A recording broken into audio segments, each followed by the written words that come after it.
जोहार दोस्तों, मैं Ranjit Kumar study for goals पर आप सबों का स्वागत करता हूं। फ्रेंड्स, आज के इस लेक्चर में हम खोटा लोक कथा देखेंगे और आपको जेएसएससी सीजीएल विशिष्ट योग्यता, नगर पालिका सेवा संवर्ग और औद्योगिक प्रशिक्षण अधिकारी की जो परीक्षाएं होने वाले हैं वहां पे आपको खोटा लोक कथा पढ़ना है। तो इस वीडियो में हम लोग परिभाषा देखेंगे, विशेष विश्लेषण देखेंगे और एक लोक कथा जो है 7 भाई 1 बहन को क्रिस्टल क्लियर वे में समझेंगे और यहाँ से बनने वाले वस्तुनिष्ठ प्रश्नोत्तर को भी हम देखेंगे। तो चलिए आते हैं वीडियो पे। उससे पहले बता दूं फ्रेंड्स कि अगर आप खोटा पढ़ रहे हैं और आप डेली क्विज से जुड़ना चाहते हैं तो स्टडी फॉर गोल्स का जो टेलीग्राम चैनल है, जहां पे 4000 अभी तो 4200 प्लस बच्चे इस टेलीग्राम चैनल से जुड़ चुके हैं, तो स्टडी फॉर गोल्स का जो खोटा टेलीग्राम चैनल है उससे जरूर जुड़े। यहाँ पे प्रतिदिन पिछले 1 साल से एक भी दिन स्किप नहीं हुआ है, प्रत्येक दिन यहाँ पे क्विजेस कराए जाते हैं। तो आप जाके यहाँ जो क्विजेस हो रहे हैं उसका हिस्सा बनिए। तो इसका लिंक मैं डिस्क्रिप्शन बॉक्स में डाल रखा हूँ, आप खोटा के टेलीग्राम चैनल से जरूर जुड़ जाएं। इसके अलावा फ्रेंड्स, एवरी संडे को 3 to 5 PM पेपर 3 का फुल लेंथ टेस्ट आपको स्टडी फॉर गोल्स ऐप पे दिया जाता है, जहां पे आप अपना ग्लोबल रैंक चेक कर सकते हैं। और इस बार इसमें बहुत ट्रिमेंडस बदलाव के साथ यह टेस्ट आएगा, तो इस टेस्ट में जरूर पार्टिसिपेट कीजिएगा। ठीक है, चलिए आते हैं टॉपिक पे। तो आपको पता है जेएसएससी सीजीएल का सिलेबस 3 खंडों में बटा है। पहला खंड क में आपको व्याकरण पढ़ने हैं, खंड ख में आपको पद्य साहित्य और खंड ग में फ्रेंड्स आपको पढ़ने हैं गद्य साहित्य। और गद्य साहित्य में आपको क्या पढ़ना है, तो 10 लोक कथा पढ़ना है, शिष्ट कहानी पढ़ने हैं 8, नाटक पढ़ना है 1 और साहित्यिक निबंध पढ़ने हैं 9। बहुत लोग साहित्यिक निबंध में कंफ्यूज रहते हैं, तो जो 2 निबंध है फ्रेंड्स वो बीएन ओदार सर का जी जो पुस्तक है खोटा निबंध, उससे 2 निबंध पढ़ने हैं और बाकी जो 7 हैं वो जो लेखक के ऊपर जो निबंध है वो पढ़ने हैं। तो शिष्ट साहित्य के सारे classes study for goals app पे अपडेट कर दिए गए हैं, नाटक भी अपडेट है और साहित्यिक निबंध में जो खोटा निबंध के 2 पढ़ने वो अपडेट है और 2 लेखक ए.के. झा और श्रीनिवास पानेरी को मैं विशेष रूप से पढ़ा रखा हूँ, वो भी अपडेट है। और बाकी लेखक के बारे में भी शॉर्ट में डिस्क्रिप्शन है, लेकिन बाकी के जो लेखक का डिटेल लेक्चर है वो निबंध के रूप में आपको स्टडी फॉर गोल्स ऐप पे देखने को मिलेगा।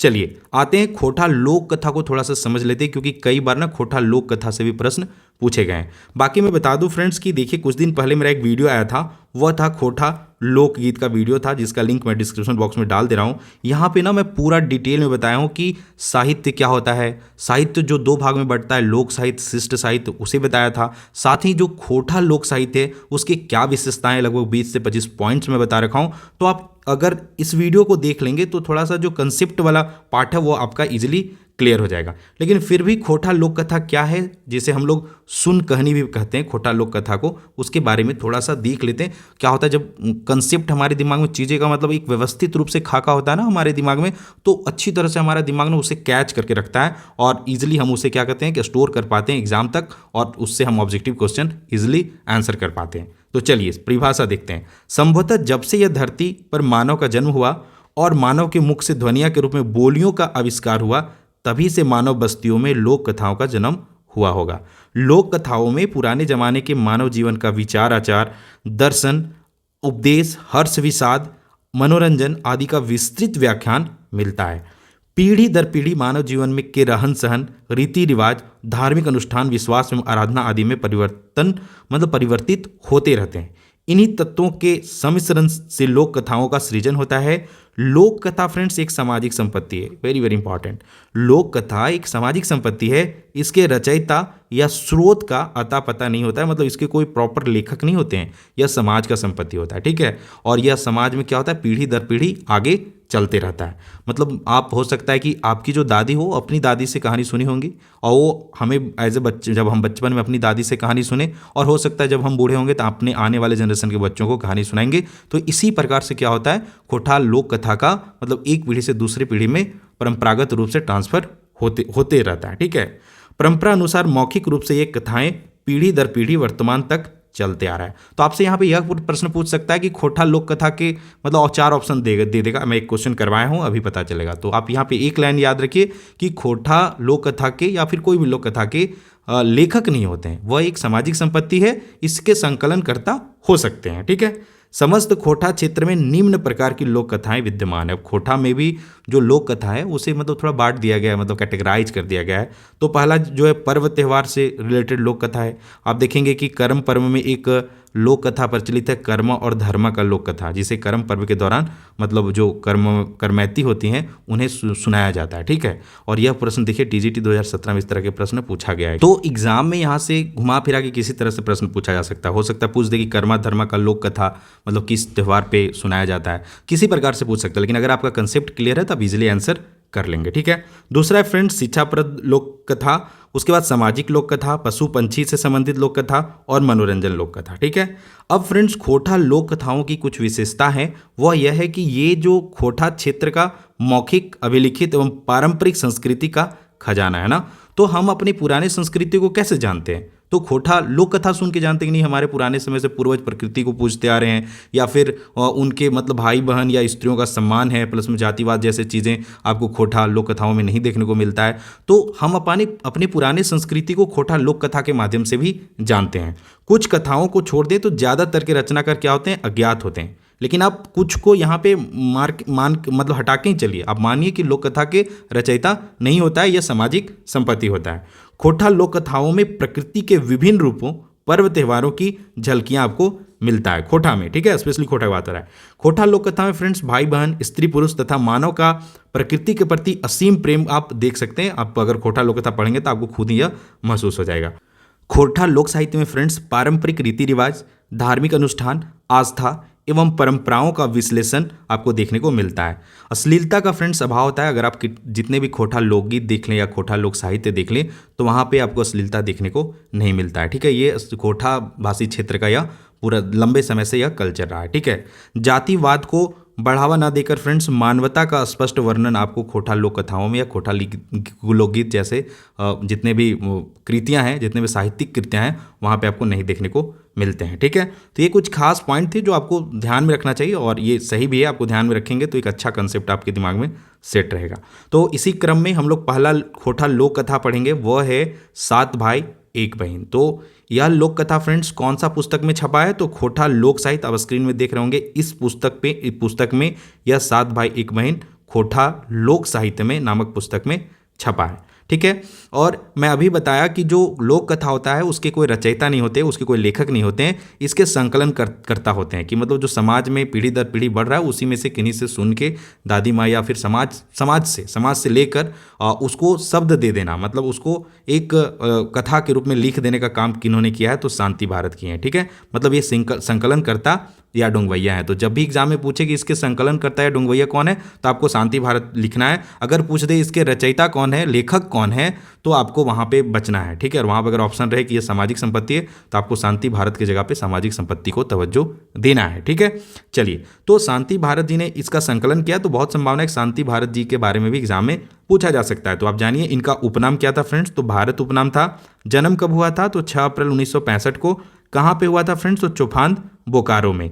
इसके लिए इनकी माँ का क्या नाम था? रत्नी देवी। पिता का नाम था कुंजू महतो। और शिक्षा की बात करें तो बीए और एमए किया इन्होंने विनायक यूनिवर्सिटी तमिलनाडु से। इनकी प्रमुख कृतियाँ फ्रेंड्स लवतन डहर, बेलंदरी लोकगीत है, बरवा अड्डा अखैबोर संस्मरण है, और ये राजस्व 2017 और पंचायत सचिव जैसे एग्जाम में भी पूछा गया है। तो यहाँ से सबसे ज़्यादा जो इंपॉर्टेंट है वह है बरवा अड्डा अखैबोर संस्मरण है, और जो कि श्रीनिवास पानूरी जी के साथ इनके बिताए हुए पलों को इन्होंने संस्मरण के रूप में लिखा है। और यह संस्मरण मैं पढ़ाया था खोटा साहित्य की अन्य विधाएं में, और लगभग 40,000 लोगों और 38 के अराउंड लोगों ने देखा था। पर अफसोस कि वह यह अब सिलेबस में नहीं है, लेकिन कोई नहीं, हम एटलीस्ट इतना तो जान गए। मतलब पॉजिटिव ही सोचना है कि अब हमारे दिमाग में एकदम क्रिस्टल क्लियर कंसेप्ट है कि बरवा अड्डा अखैबोर संस्मरण कौन लिखे हैं? तो शांति भारत। ठीक है, तो पुस्तक से भी यहाँ पे प्रश्न एग्जाम में बन सकते हैं। तो जो खोटा लोक साहित्य पुस्तक है वह आपसे यहाँ पे कुछ और चीज़ यह जानिए कि खोटा लोक साहित्य पुस्तक के प्रकाशक कौन है फ्रेंड? तो झारखंड जनजातीय कल्याण शोध संस्थान रांची। ठीक है, तो पुस्तक की तलाश में मैं यहाँ गया भी था, तो ये ध्यान रखिए कि झारखंड जनजातीय कल्याण शोध संस्थान रांची कहाँ पे है? तो मोराबादी रांची में है। ठीक है, खोटा लोक साहित्य पुस्तक के जो प्रधान संपादक है फ्रेंड्स वो डॉक्टर ए.के. झा है, तो यह भी इंपॉर्टेंट है। साथ ही यह पुस्तक जो खोटा लोक साहित्य पुस्तक है वह 2012 में फ्रेंड्स इसका प्रथम संस्करण आया है, उसके बाद इसका दूसरा संस्करण नहीं आया है। ठीक है, चलिए अब आते हैं फ्रेंड्स हम लोग सीधे कंटेंट पे। तो चूंकि फ्रेंड्स यहाँ पे मैं ना जो ओरिजिनल टेक्स्ट है उसे ना शामिल करके उसका मैं सरल हिंदी में भावार्थ लिख दिया हूँ। लेकिन जो अगर आप टेक्स्ट पढ़ने जाएंगे तो आपको जितने भी कॉम्प्लिकेटेड वर्ड आपको हो सकता है, मतलब मेरे समझ से कि एक बंदे को, एक नॉर्मल बंदा को जिसे मतलब खूब अच्छे से खोटा, मतलब डीप खोटा नहीं आता है, उन्हें वे कहाँ कहाँ फंस सकते हैं, वैसे शब्दों को मैं यहाँ रख दिया हूँ। बाकी मैं हिंदी में पूरा मतलब लोकगीत को एक सारांश वे में, मतलब कि कम समय में आप उसे सरसरी नज़र से देख सकते हैं, बना दिया हूँ। क्योंकि बाद में जाके आप इस पीडीएफ को पढ़ेंगे भी तो भी क्या होगा कि ईजिली रिवीजन आपका हो सके। तो जो कठिन शब्दार्थ हैं उसे आप सरसरी नज़र से देख लीजिए। दुल रैती का मतलब होता है फ्रेंड्स प्यारी। टान का मतलब होता है फ्रेंड्स आकर्षण। साधे का मतलब होता है इच्छा, साधना मतलब इच्छा। पसपसी मतलब फ्रेंड्स क्या होता है ईर्ष्या। गोतनी किसे कहा जाता है, तो पति के भाई की जो पत्नी होते हैं वो आपस में क्या होती हैं, गोतनी होते हैं। पर सिनाही मतलब क्या होता है ईर्ष्यालु। ढेंस का मतलब होता है फ्रेंड्स दोस्त। खुनुस का मतलब होता है बहाना या अवसर। चास का आप जानते हैं खेती बाड़ी। एहलो मतलब इकार मार के किसी को, मतलब ताना मार के, मतलब अनादर पूर्वक किसी को बुलाना या उसे पुकारना एहलो कहलाता है। बेंग का मतलब होता है फ्रेंड्स मेढक। पेरेवा मतलब कबूतर। और झलफले मतलब एकदम सुबह, जल्दी जल्दी। झलफले का मतलब एकदम सुबह, जल्दी जल्दी। हाईचक मतलब क्या होना, आश्चर्यचकित रह जाना। डुमेर क्या होता है, तो एक पौधा होता है गुल्लर का, इसमें क्या होता है, गुल्लर का फल लगता है, डुमर का पेड़ होता है। पोरेल मतलब क्या होता है तोड़ना। पथिया मतलब क्या होता है फ्रेंड्स टोकरी। लुगदी मतलब क्या होता है लच्छदार। लुगदी मतलब नहीं, अंगूर क्या है, अंगूर, लुगदी का नेक्सस अंगूर का लच्छदार, ठीक है। कोयर का मतलब होता है बेर। बाबला का मतलब होता है बबूल। अरुण का होता है फ्रेंड्स कहानी में अरण्य के सेंस में जंगल, घनघोर जंगल। नाभे का मतलब होता है उतरना। और सथाई मतलब होता है सुस्ताना। लुआठी मतलब क्या होता है मसाल ना, मूवी वगैरह में लुआठी ऊपर कपड़ा बांध के उसको जलाते हैं, वो लुआठी होता है। रागे मतलब गुस्सा, रागना मतलब गुस्सा। दोमाठे मतलब क्या होता है पीटना। और भोकैर, भोकैर के मतलब चिल्ला चिल्ला कर रोना ना, शादी ब्याह में वो ब्याह विदाई के समय जो रोते हैं ना, एकदम पूरा चिल्ला चिल्ला के, वो भोकैर भोकैर के रोना कहलाता है, ठीक है। चलिए अब देखते हैं हम लोग सात भाई एक बहन लोक कथा को। सात भाइयों की एक दुलारी प्यारी बहन थी जिसका नाम क्या था फ्रेंड्स सुगा या सुगिया, दोनों याद रखिए। सुगिया को अगर हम प्रेम से बोले तो सुगा कहलाता है। इन सब के जो ये सात भाई बहन थे फ्रेंड्स, उनके माँ पिता बचपन में मर गए थे, इसलिए सातों भाई बड़े प्यार से अपनी बहन सुगा को पोसे थे, लालन पालन किए थे। क्योंकि सातों भाइयों का विवाह हो चुका था फ्रेंड्स, इसलिए उनकी पत्नियां अपने पतियों का सुगा के प्रति लगाव से जलने लगे थे। मतलब उनको लगता था कि जो उनके पति हैं वो हम लोगों पे सुगा की वजह से ध्यान नहीं देते हैं, क्योंकि वो सुगा के केयर में लगे रहते हैं। एक बार सातों भाई फ्रेंड्स बनीजे मतलब व्यापार करने, जो भी इंपॉर्टेंट है उसे मैं रेड कलर से रंग दिया हूँ जहाँ से प्रश्न बन सकते हैं, तो यह भी आप ध्यान रखिए। बाहर जाने लगते हैं। जाने से पहले वे अपने अपने पत्नियों से कहते हैं, बहुत साधना से, मतलब हमारा इच्छा था कि हमारी एक बहन हो और बहुत साधना से हमारी बहन हमें मिली है और हम सभी इसके माँ बाप हैं, इसलिए सुगा का तुम लोग अच्छे से ख्याल रखना। यह कहते हुए घोड़ा चढ़कर, तो यह भी प्रश्न पूछ सकता है, घोड़ा चढ़कर सातों भाई व्यापार करने चले जाते हैं। अब सातों गोतनी के हाथ में घर का कमान आ गया था, तो जैसा मन वैसा खाना ओढ़ना पीना सब चल रहा था। परंतु जो उसमें मंझली थी, और मंझली समझते हैं ना, सबसे बड़ा, उसके बाद मतलब बीच का जो होते हैं मंझली कहलाता है। तो मंझली जो थी थोड़ा ज़्यादा ईर्ष्यालु थी, क्योंकि वह जो थी ना, जहाँ उसका जो मायके था वह ठीक ठाक, वहाँ पे मायके में उसके जो पिता थे वो थोड़ा अमीर घर के थे, खेत बाड़ी था, इसलिए थोड़ा वो नहीं कहते घमंडी थी, ठीक है, मतलब तो उन्हें तेज बनती थी। वह सुगा को लेकर सभी गोतनियों को उकसाने लगी, यह कहते हुए कि सुगिया के इतना प्यार दुलार करना ठीक नहीं है। कल को जाकर अगर सुगिया का विवाह होगा तो इसके सास ससुर हम ही सातों गोतनी को दोष लगाकर गाली देंगे कि कुछ ने सिखैले हलथिन, मतलब जब वहाँ अपने मायके में रही उसकी सुगा, तब ऐसा वो लोग आपस में, मतलब उसकी जो मंझली है वो सबको बहकाती है। अब सभी गोतनी सुगा को परेशान करने का अवसर खोजने लगी और अब सुगा को खोज ख्याल रखने वाला कोई नहीं था। सभी भौजी जो पहले जो नूनी मतलब समझते प्यार से, मतलब जो लड़की है उसे हम लोग नूनी कहते हैं, और अगर लड़का जो है उसे प्यार से हम लोग नूनू कहते हैं। तो नूनू जो जिसको कहती थी, अब सब एकार मार के एहलो सुगिया, ये सुगिया इस तरह से कहने लगी। इसी क्रम में एक दिन सातों गोतनी सुगा को फुटल घैला देकर बांध से पानी लाने कहती हैं, और कहती हैं पानी भरकर लाएगी तभी तुम्हें खुदी चुनिक माड़ खाने को मिलेगा। खुदी चुनिक माड़ कहने का मतलब है जो चावल होता है ना, मतलब चावल कुटाता है तो उसमें जो टूटे हुए भाग बच जाते हैं उसे खुदी चुनिक कहते हैं ना। गांव वगैरह में आप देखेंगे खुदी का रोटी भी बनता था, लेकिन वो कई लोग होते हैं जो खुदी चुनी का मतलब चावल के रूप में सिजाते हैं और उसका माड़ जो होता है जो उशाते हैं वो उसको भी पीते हैं, ठीक है। बेचारी सुगा घड़ा लेकर बांध किनारे जाकर फफाइक कर मतलब फूट कर रोने लगती है और कहती है, सुन गे सुन चरैया हमर बड़ी दुख, सातों भाई बनीजे गेला, सातों भौजी बड़ी दुख देला, आवा रे बांधे बेंग सुगा कांदो हो। सुगा कांदना रोते सुनकर बेंग सुगा से पूछते हैं, नुनी तो काहे कांदा ही। सुगा अपनी भौजी द्वारा दिए गए फुटल, वो यहाँ पे जो लोक कथा में भूर छेद के छेद कहा गया है, ठीक है। तो फुटल घड़ा के बारे में बताती है। उसके बाद जहाँ जहाँ घड़ा में छेद था वहाँ पर मेढक बेंग बैठ जाते हैं और सुगा पानी लेकर घर लौटती है। तब सातों गोतनी भरा घड़ा देखकर उसे खुदी चुनिक माड़ पीने को देती है।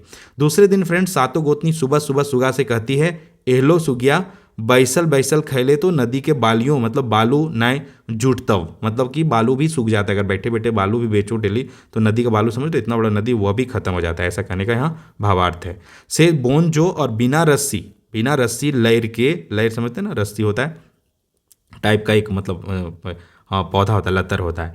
एक बोझा लकड़ी काट ले आन तबे तोरा खुदी माड़ मिलता हो। इसके बाद सुगा रोते रोते जंगल जाती है और सोचती है बिना बांधना की लकड़ी कैसे लाएंगे, और कहती है, सुन गे सुन चरैया हमर बड़ी दुख, सातों भाई बनीजे गेला सातों भोजी बड़ी दुख देला, आवा रे बोने के सांप सुगा कांदो हो। तो ये लाइन दे के भी ना एग्जाम में पूछ सकता है कि यह कौन सा लोक कथा का है या कौन पुस्तक से है, या फिर यह लोक कथा का हिस्सा है या लोकगीत का हिस्सा है। इस तरह से प्रश्न पूछा जा सकता है। तो जब हम प्रश्न का प्रैक्टिस करेंगे वहाँ पे इसे देखेंगे। इसके बाद एगो धमना सांप आकर काठे बंधा जाता है, ठीक है। बाकी बहुत प्रोसेस होता है कि सांप भी आकर पूछता है कि काहे कांदे थे ये हो, तो आप डायरेक्ट समझिए कि इसके बाद एक धमना सांप आकर काठे बंधा जाता है और सुगिया को कहता है रखते टाइम धीरे रखना ताकि मैं निकल कर भाग सकूं, क्योंकि अगर कस के रख दोगे तो उस सांप का भी कमर टूट जाएगा।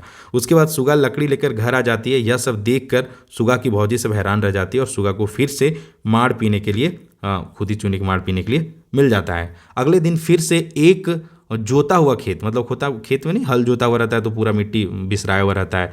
खेत में सरसों एक पैला, मतलब एक छोटा सा कटोरी में छींट कर सुगा को चुन कर लाने को कहती हैं। सुगा फिर से खेत किनारे बैठ कर रोने लगती है, सुन गे सुन चरैया हमर बड़ी दुख, सातों भाई बनीजे गेला सातों भौजी बड़ी दुख देला, आवा रे चरें चुनगुनी सुगा कांदो हो। इसके बाद एक परेवा कबूतर का दल आता है और सारा सरसों का दाना चुन देता है, जिसे लेकर सुगा घर लौटती है। यह देखकर उसकी भाभियां हैरान रह जाती हैं और सुगा को खुद ही चुनिक मार देकर सोचने लग जाती है, अब क्या किया जाए भाई, ये तो हर परीक्षा में पास हो जा रही है। इस प्रकार बहुत दिन बीत जाता है और सुगा सोचती है कि अब लगता है उनकी जो भाभियां हैं उसे नहीं सताएगी, वह सुधर गई हैं। तभी एक दिन सभी गोतनी सुगा के पास आकर दुलार से कहती है, नूनी सुगा हामिन तोहरा जो जे दुख देलियो सब भूल जिया और दादा सबके नाई सुनाई दिया। थोड़ा देर रुक कर वे कहती हैं, नूनी बहुत दिनों से डूमेर यानी गुल्लर, देख रहे हैं स्क्रीन पे जो दिख रहा है यह गुल्लर है और इसका सब्जी बनता है। आप देखेंगे गुल्लर वगैरह बड़ा औषधीय ये फल है, तो इसका फल का उपयोग देखेंगे बाबा रामदेव वगैरह के जो मतलब जड़ी बूटी मिलते हैं वहाँ पे बहुत इनका उपयोग आपको मिल सकता है, ठीक है। तो ये गुल्लर का सब्जी तियन मतलब क्या होता है सब्जी, बोलती हैं कि नूनी बहुत दिनों से डूमर यानी गुल्लर का सब्जी तियन नहीं बना है, चलो डूमर तोड़ने। प्रेमिक प्यासल मानुस प्रेमे पहले गयल जाए, मतलब ये एक तरह से प्रमुख लाइन है ना, मतलब ये चरितार्थ लाइन है कि जिसे कभी प्यार नहीं मिला, लोग हमेशा ठोकर मार रहा है, धुतकार रहा है, उससे अचानक प्रेम मिलता है ना, तो मतलब वो क्या होता है एकदम पिघल जाता है, ठीक है। मतलब प्रेमिक प्यासल मानुस प्रेम में पहले गईल, मतलब पिघलने के सेंस में यहाँ पे पिघल जाता है। इसी तरह सुगा उनके साथ डूमर तोड़ने चल जाती है, जहाँ सातों भौजी अपनी ननद सुगा को ठेल धकेल कर डूमर तोड़ने के लिए पेड़ पर चढ़ा देती है और पेड़ के चारों तरफ कांटा बिछा देती है। चारों तरफ कहने की सेंस है कि जहाँ से पेड़ चढ़ने वाला था, जहाँ से पेड़ पे चढ़ सकते हैं, उसके चारों तरफ कांटा बिछा दी। तो पेड़ ऊपर लंबा होता है, तो अगर कोई भी उतरेगा तो वहीं जड़ के पास से उतरेगा, ऊपर से तो अचानक चौंक नहीं सकता है, कूद नहीं सकता है, तो कूदेगा तो ऐसे ही स्वतः ही नुकसान है। तो वो जो पेड़ का जो जहाँ पे जड़ था उसके चारों तरफ वो कांटा बिछा देती है और वहाँ सुगा को अकेले छोड़कर वो भाग जाती है। यह सब देखकर सुगा हैरान हो जाती है।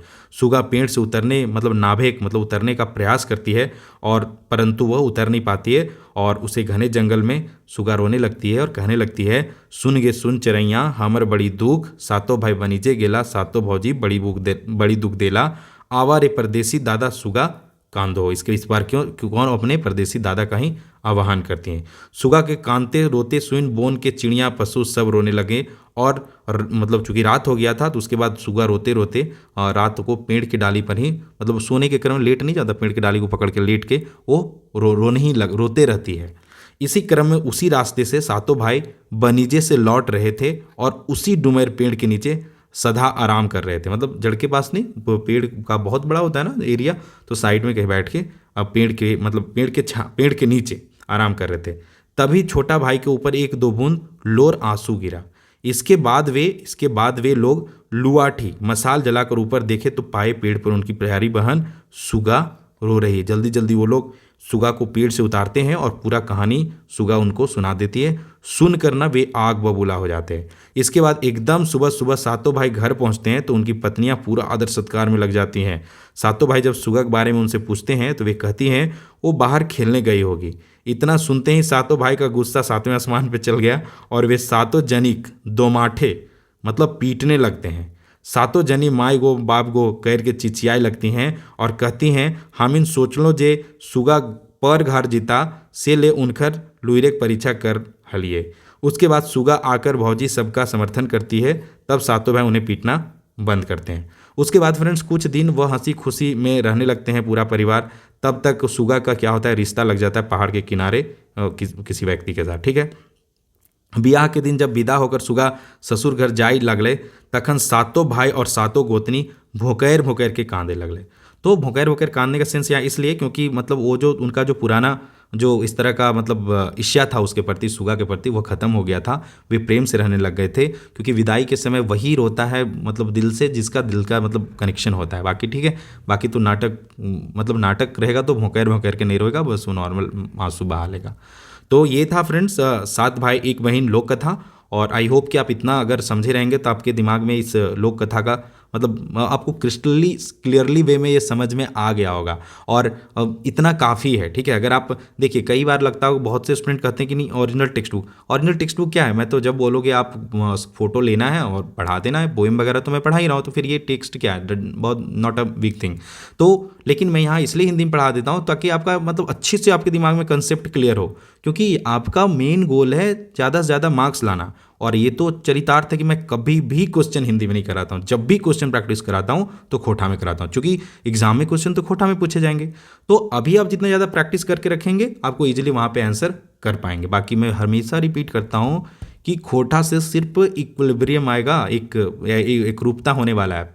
रिजल्ट बनेगा कहाँ से, तो पेपर 3 से। 20% खोटा में लगाना है, 80% समय कहाँ लगाना है, पेपर 3 में लगाना है। तो चलिए अब देखते हैं सात भाई एक बहन से बनने वाले कुछ वस्तुनिष्ठ प्रश्नोत्तर। तो पहला प्रश्न यह बन सकता है कि सात भाई एक बहन लोक कथा कर संकलन करता या डोंगवैया के नाम लागे। तो सही आंसर क्या हो जाएगा, शांति भारत। ध्यान रहे, डोंगवैया या संकलन करता, रचवैया या लेखक नहीं। ठीक है, दूसरा है सात भाई एक बहन लोक कथा कौन किताबें छपल है। तो इसका सही आंसर क्या हो जाएगा, खोटा लोक साहित्य, ऑप्शन बी सही है।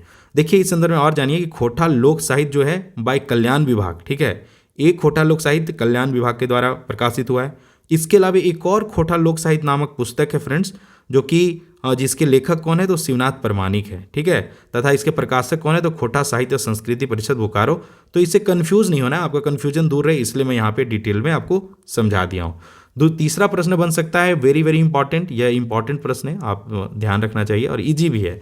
खोटा लोक साहित्य के प्रकाशक है, तो इसका सही आंसर हो जाएगा झारखंड जनजातीय कल्याण शोध संस्थान, कल्याण विभाग, झारखंड सरकार। उसी तरह से अगला प्रश्न है सात भाई एक बहन की हक है। तो बोला क्या है यह, लोक कथा है, लोकगीत है, शिष्ट कथा है या लोकनाट्य। शिष्ट कथा क्या होता है, जिसमें लेखक या रचयिता का नाम क्लियर होता है। बाकी मैं बोला ना कि जो लोकगीत वाले में बहुत डिटेल में ये सब समझा दिया हूँ, इसलिए समय नहीं लेना चाहूँगा मैं आपका। तो इसका सही आंसर क्या हो जाएगा, लोक कथा। सात भाई एक बहन क्या है, लोक कथा है। पांचवा है फ्रेंड्स प्रेमिक प्यासल मानुस प्रेमे पहले गैल जाए, ई पाता या डंडलवैया कौन लोक कथा कर हक है। तो ऐसे प्रश्न भी बन सकते हैं। तो इसका सही आंसर क्या हो जाएगा, सात भाई एक बहन। अभी जब एक पढ़ रहे हैं तो आपको इजी लग रहा होगा ये, लेकिन जब मिक्स वे में आएगा थोड़ा सा दिक्कत होगा। ठीक है, सात भाइक एगो दुलैरेती बहन हली के थी। सात भाइक एगो दुलैरेती बहन के हली। तो ये पहला लाइन ही इसी प्रकार से शुरू होता है, तो उसी लाइन को मैं प्रश्न बना दिया हूँ। तो इसका सही आंसर क्या हो जाएगा, सातों भाई की जो प्यारी बहन थी उसका नाम सुगा या सुगिया था। सुन गे सुन चरैया हमर बड़ी दुख, सातों भाई बनीजे गेला, सातों भौजी बड़ी दुख देला, आवा रे बांधे बेंग सुगा कांदो। तो ई डंडलवन कौन लोक कथा में आयल है। तो वेरी वेरी इंपॉर्टेंट ये भी, ठीक है, ये पूछा जा सकता है। तो इसका सही आंसर हो जाएगा सात भाई एक बहन का यह पंक्तियां हैं। ठीक है, आठवां प्रश्न है फ्रेंड्स लोक कथा केकरा कहल जाए। ये भी वेरी वेरी इंपॉर्टेंट है। कि लोक कथा मैं एक्चुअली कुछ क्वेश्चन यहाँ आपको प्रैक्टिस के लिए टाइप के रूप में बता दे रहा हूँ कि इस तरह के प्रश्न एग्जाम में पूछे जा सकते हैं। तो पहला ऑप्शन है जे लिखित रूप में पावल जा है, जेकर रचनाकार पता चलो है, जेकर रचनाकार के कोनो पता ना हो और इकर में से कोई नहीं। तो ये ऑप्शन सी सही आंसर हो जाएगा। बाकी फ्रेंड्स 7 भाई 1 बहन से मतलब लोक कथा से बनने वाले 50+ वस्तुनिष्ठ प्रश्न स्टडी फॉर गोल्स ऐप पे अपडेट कर दिए गए हैं। अभी ये हो सकता है जब आप वीडियो देख रहे हैं तब ऐप पे आपको ये सारे कंटेंट उपलब्ध हो चुका हो। बाकी ये कंफर्म है कि जो भी चैप्टर पढ़ाए जाएंगे, क्योंकि यहाँ 50 क्वेश्चन में कराऊँ तो एक तो मुझे लिखने में टाइम लगता है, दूसरा आपको बताऊंगा तो एक लंबा समय लगा। इससे बढ़िया है कि आप अच्छे से कंसेप्ट क्लियर करके जाइए, टेस्ट के रूप में उसे वहाँ पे ऐप पे लगा लीजिए। बाकी जेएसएससी सीजीएल 2023 कंप्लीट खोटा के लिए आप study for goals app download कर लीजिए, जहाँ पे आपको complete video lecture, complete PDF notes, hand written notes, बाकी topic wise sectional test, previous year question और मॉक टेस्ट और डॉट क्लियरेंस के लिए व्हाट्सएप ग्रुप, ये सारी सुविधा मिल जाएगा। बाकी अगर किसी प्रकार का डॉट है तो आप 8986772733 वन एंड ओनली मतलब क्या कहते हैं इस 4G ऑफिशियल नंबर है, तो इस पर आप कॉन्टैक्ट कर सकते हैं। अगला क्लास जो होगा फ्रेंड्स वह दैनिक दथैनी होगा, जिसके भी संकलन करता कौन है, शांति भारत है। तो यह था आज का मतलब लोक कथा 7 भाई 1 बहन। आई होप कि आपको अच्छे से समझ में आया होगा। बाकी फ्रेंड्स पढ़ने के साथ साथ प्रैक्टिस करना बहुत ज़रूरी है। तो अगर आप 50 खोटा फुल लेंथ टेस्ट लगाना चाहते हैं तो स्टडी फॉर गोल्स ऐप पे जाइए और इस यहाँ पे 3 टेस्ट, जब मैं आज रिकॉर्ड कर रहा हूँ 3 टेस्ट अपडेट हो चुका है और पर वीक 2 टेस्ट, कम से कम 2+ टेस्ट आपको यहाँ पे देखने को मिल सकते हैं। और साथ ही यहाँ पे सारे प्रीवियस ईयर पेपर हैं, टॉपिक वाइज सेक्शनल टेस्ट भी हैं, तो सेक्शनल टेस्ट भी वीक में 3-4 यहाँ पे अपडेट हो रहे हैं। तो आप डॉट क्लियरेंस के लिए भी आप यहाँ पे ग्रुप बन जाते हैं, तो वहाँ पे डॉट मुझे नहीं लगता होगा, लेकिन अगर होता भी है तो आप वहाँ पे पूछ सकते हैं। बाकी कोई क्वेरी तो नंबर में बताया हूँ। और जेएसएससी सीजीएल और नगर पालिका सेवा, विशिष्ट योग्यता और औद्योगिक प्रशिक्षण परीक्षा का के लिए आप कंप्लीट खोटा चाहते हैं तो आप इस प्राइस रेंज पे इससे भी जुड़ सकते हैं। यहाँ पे पीडीएफ नोट्स, सब चीज़, ईच एंड एवरीथिंग, मतलब एक लाइन में कहूँ तो हमें आपको मंजिल तक पहुँचाने में जो जो चीज़ें लगता है कि ज़रूरी है, आपको लिए सहायक है, हर वो प्रयास किया जाएगा। एग्जाम से 45 दिन पहले आपको कंटेंट अपडेट करवा दिए जाएंगे। साथ ही लास्ट 45 डेज आपको रिवीजन करवाया जाएगा और प्रैक्टिस, मतलब मैंने एक लाइन का मैं डिटेल बताने से अच्छा एक लाइन में कह दूं कि ईच एंड एवरी कंटेंट जो आपको आपके मंजिल तक पहुंचा सकता है, आपको 95+ स्कोर लाने में मतलब एकदम कारगर साबित होगा, वो सब चीज़ें यहाँ पे उपलब्ध करवाया जाएगा। इसके अलावा पेपर 3 मॉक टेस्ट का बंडल है, एक सफलता का बंडल है, जहाँ पे पेपर 1 के 15 मॉक, पेपर 2 के 50 मॉक और पेपर 3 के 50 मॉक, ये सारे अपडेट किए जा रहे हैं। यहाँ पे वीडियो सॉल्यूशन, और इसमें हम लोग बदलाव कर रहे हैं, ये पेपर 3 में इसको और बेहतरीन बनाने के लिए हम लोग बहुत बदलाव कर रहे हैं। आप ऐप पे जाएंगे तो आपको देखने को मिलेगा। बाइलिंगुअल टेस्ट होंगे और जो करंट अफेयर बहुत से सेट ऐसे थे जो 2021-22 में आसपास सेट किए गए थे, जहाँ पे 2021 के करंट अफेयर वगैरह थे, तो उन्हें मैं रिप्लेस कर दे रहा हूँ और एक नए सिरे से अपडेटेड फोल्डर भी यहाँ पे ला दे रहा हूँ, तो ताकि आपको टेस्ट लगाने में कोई दिक्कत ना हो। ठीक है। बाकी सबसे ज़्यादा पसंद किया जाने वाला 7,500 प्रश्नों का झारखंड सामान्य ज्ञान, आप जाइए ऐप पे चेक कीजिए। 40 क्वेश्चन के यहाँ पे 100 सेट्स हैं, टॉपिक वाइज सेक्शनल टेस्ट है और रेगुलर अपडेट, एग्जाम होने तक अपडेट है। बाकी प्रीवियस ईयर के बुक अगर आपने मार्केट में ले रखे हैं तो ठीक है, और अगर आप अभी तक नहीं लिए हैं तो आप इसे भी चेक कर सकते हैं, सारा प्रीवियस ईयर आज तक जितना भी एग्जाम हुआ है झारखंड में। तो यही था आज का वीडियो, थोड़ा लंबा हो गया और क्योंकि हमने कंसेप्ट भी यहाँ पे बताया। बाकी आगे के जो वीडियो होंगे थोड़ा शॉर्ट होंगे, 20-20 मिनट हमको लगता है इनफ है लोक कथा के लिए। बाकी फिर से रिवीजन क्लास चलेगा 5 से 7 मिनट वाला भी, तो टेंशन नहीं लेना है, इतना बार रिवाइज करवाएंगे कि एक एक मतलब स्टैंजा या क्या लाइन आपको याद रहेगा कि हाँ भाई कहाँ पे क्या हुआ था, कहाँ पे कौन सा वर्ड आया था। ठीक है, तो पढ़ाई करते रहिए, यही ईयर है अपनी ज़िंदगी को बदलने का। और अपने माँ बाप के लिए एक मतलब सबसे बेहतरीन तोहफा माँ बाप के लिए क्या होता है, आपका ज्वाइनिंग लेटर। मुझे नहीं लगता उससे अच्छा तोहफा माँ बाप को कोई मतलब पसंद आता होगा। बाकी मैं इस चीज़ को पर्सनली रिलीज़ किया हूँ, फील किया हूँ कि उनके लिए सबसे अच्छा तोहफा क्या है, तो आपका ज्वाइनिंग लेटर, आपका बड़े ओहदे पे होना। अब भले उन्हें मतलब कम उनका ख्याल रखो, लेकिन आपके जगह पे होना ना उनके लिए मतलब गौरवान्वित करने वाला बात है। बाकी माँ बाप हैं, ख्याल रखना ही तो हमारा परम धर्म है। ठीक है, तो फ्रेंड्स अपने एवं अपनों के लिए इस वर्ष जॉब निकालिए और ढेरों शुभकामना है कि आपका यह ख्वाब भी पूरा हो। तो friends all the best for your upcoming exams and for your preparation. जय हिंद, जय झारखंड एंड जोहार।